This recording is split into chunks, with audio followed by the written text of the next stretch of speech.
Alam niyo ba yung nagtitrending na dessert sa Middle East, pwedeng-pwede na nating ibenta dito sa Pilipinas. At ang dali lang pala gawin. Kaya tara, gawa tayo ng crunchy dream cake. Ilalagay natin to sa tub para pwede nating ibenta. Dahil nga no bake cake ang gagawin natin, kailangan natin dito ng Fudgy Bar Dark Chocolate. Not sponsored pero maganda nga itong gamitin dahil moist ang kanyang cake. At ilalagay natin dito sa ating 280 ml na oval container. I-flatten lang natin ito at pagkatapos i-set aside muna. Para naman sa ating cream, kailangan natin dito ng dalawang chilled na all-purpose cream. Para maganda ang consistency, kailangan lang natin ito i-chill for at least 3 days. At ganito na ma-achieve natin na consistency. I-beat lang natin ito over high speed hanggang mag-double na ang volume ng ating cream. At kapag nga dumoble na yung volume nito, pwede na tayo dito maglagay ng ating condensed milk. Sakto lang yung tamis, 250 grams lang ang ilalagay natin. At 1/3 cup din ng unsweetened cocoa powder. After natin mahalo ito ng mabuti, ay pwede na natin ilagay dito sa ating top. A total of 8 pieces pala itong nagawa natin. Naku mare, napaka-soft ng ice cream nito. Sundan nyo lang yung reminder ko mga mare na i-chill ang cream for at least 3 days.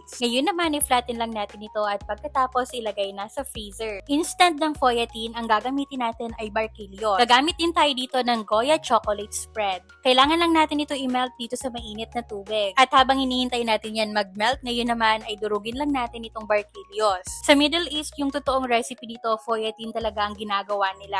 Anyway, kapag nadurog na natin ito, ilalagay na din natin ang chocolate hazelnut spread. Haluin lang natin ito ng mabuti hanggang mag-well combine ng mga ingredients. After that, mga mare, ay pwede na natin gawing toppings. Ngayon nga, matigas na din ang ating ice cream, kaya pwede na natin ilagay itong toppings. Yung version natin ng dream cake ay yung crack natin yung top. Pero eto, yung toppings natin ay crunchy. At ayan, nalagyan na natin lahat ng top at pwede na natin ito lagyan ng cover at i-seal. Kung gusto nyo itong inegosyo, pwede nyo lagyan ng label sticker para mas presentable tingnan. At yung mga ginamit ko dito, ilalagay ko sa comment section. Kailangan lang natin ito ilagay sa freezer overnight at pagkatapos ay pwede na natin i-serve. Nako, sobrang sarap dito dahil napaka-crunchy yung top layer na chocolate, napaka-soft ng ating ice cream, at moist din ang ating ginamit na chocolate cake. Nako, pwede mo to pagkakitaan ngayong taon. Yan lang muna mare, follow for more dessert recipe.